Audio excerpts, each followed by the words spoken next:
understand her. They look to her and wait. She treats them like her own children. 50. The master gives himself up to whatever the moment brings.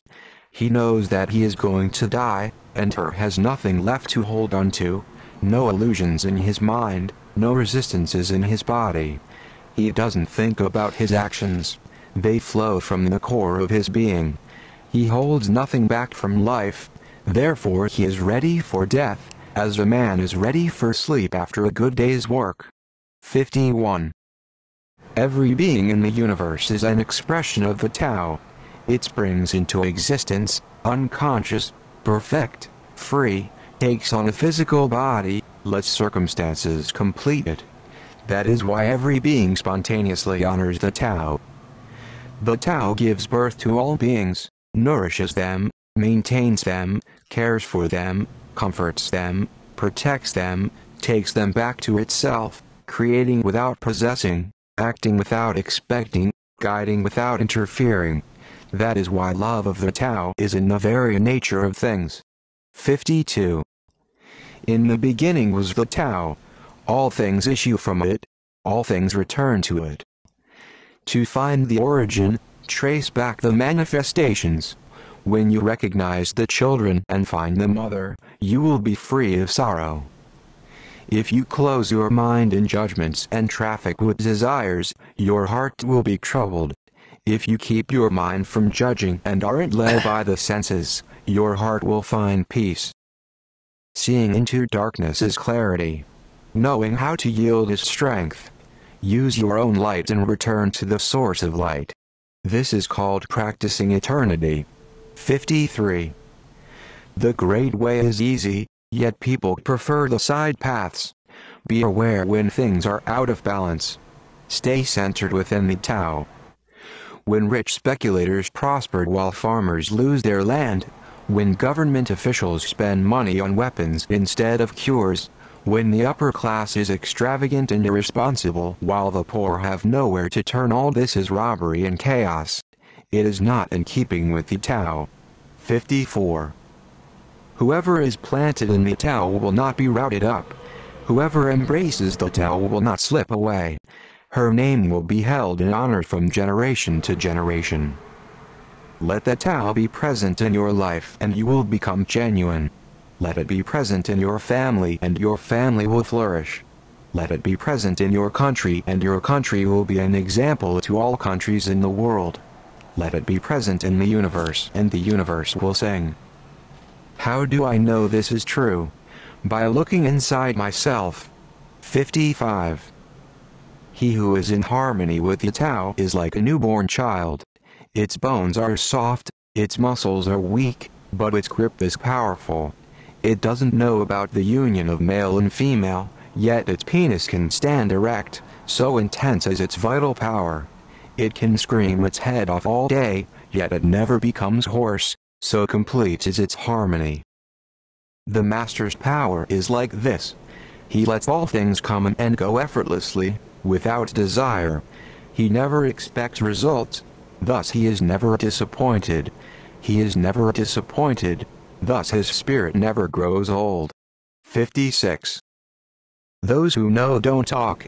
Those who talk don't know. Close your mouth, block off your senses, blunt your sharpness, untie your knots, soften your glare, settle your dust. This is the primal identity. Be like the Tao. It can't be approached or withdrawn from, benefited or harmed, honored or brought into disgrace. It gives itself up continually. That is why it endures. 57. If you want to be a great leader, you must learn to follow the Tao. Stop trying to control. Let go of fixed plans and concepts, and the world will govern itself. The more prohibitions you have, the less virtuous people will be. The more weapons you have, the less secure people will be. The more subsidies you have, the less self-reliant people will be. Therefore the Master says, I let go of the law, and people become honest. I let go of economics, and people become prosperous. I let go of religion, and people become serene. I let go of all desire for the common good, and the good becomes common as grass. 58. If a country is governed with tolerance, the people are comfortable and honest. If a country is governed with repression, the people are depressed and crafty. When the will to power is in charge, the higher the ideals, the lower the results. Try to make people happy, and you lay the groundwork for misery. Try to make people moral, and you lay the groundwork for vice. Thus the master is content to serve as an example and not to impose her rule. She is pointed, but doesn't pierce. Straightforward, but supple. Radiant, but easy on the eyes. 59. For governing a country well, there is nothing better than moderation. The mark of a moderate man is freedom from his own ideas. Tolerant like the sky, all-pervading like sunlight, firm like a mountain, supple like a tree in the wind, he has no destination in view and makes use of anything life happens to bring his way. Nothing is impossible for him. Because he has let go, he can care for the people's welfare as a mother cares for her child. 60. Governing a large country is like frying a small fish. You spoil it with too much poking. Center your country in the Tao and evil will have no power. Not that it isn't there, but you'll be able to step out of its way. Give evil nothing to oppose and it will disappear by itself. 61. When a country obtains great power, it becomes like the sea, all streams run downward into it. The more powerful it grows, the greater the need for humility. Humility means trusting the Tao, thus never needing to be defensive. A great nation is like a great man. When he makes a mistake, he realizes it. Having realized it, he admits it. Having admitted it, he corrects it. He considers those who point out his faults as his most benevolent teachers. He thinks of his enemy as the shadow that he himself casts. If the nation is centered in the Tao, if it nourishes its own people and doesn't meddle in the affairs of others, it will be a light to all nations in the world. 62. The Tao is the center of the universe, the good man's treasure, the bad man's refuge.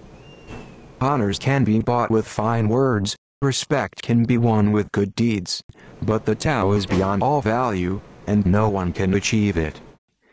Thus, when a new leader is chosen, don't offer to help him with your wealth or your expertise. Offer instead to teach him about the Tao. Why did the ancient masters esteem the Tao? Because, being one with the Tao, when you seek, you find, and when you make a mistake, you are forgiven. That is why everybody loves it. 63. Act without doing, work without effort. Think of the small as large and the few as many. Confront the difficult while it is still easy. Accomplish the great task by a series of small acts. The master never reaches for the great, thus she achieves greatness. When she runs into a difficulty, she stops and gives herself to it. She doesn't cling to her own comfort, thus problems are no problem for her. 64. What is routed is easy to nourish. What is recent is easy to correct. What is brittle is easy to break. What is small is easy to scatter. Prevent trouble before it arises. Put things in order before they exist. The giant pine tree grows from a tiny sprout. The journey of 1,000 miles starts from beneath your feet. Rushing into action, you fail. Trying to grasp things, you lose them. Forcing the project to completion, you ruin what was almost ripe. Therefore the master takes action by letting things take their course. He remains as calm at the end as at the beginning. He has nothing, thus has nothing to lose. What he desires is non-desire, what he learns is to unlearn. He simply reminds people of who they have always been. He cares about nothing but the Tao. Thus he can care for all things. 65. The ancient masters didn't try to educate the people, but kindly taught them to not know. When they think that they know the answers, people are difficult to guide. When they know that they don't know, People can find their own way.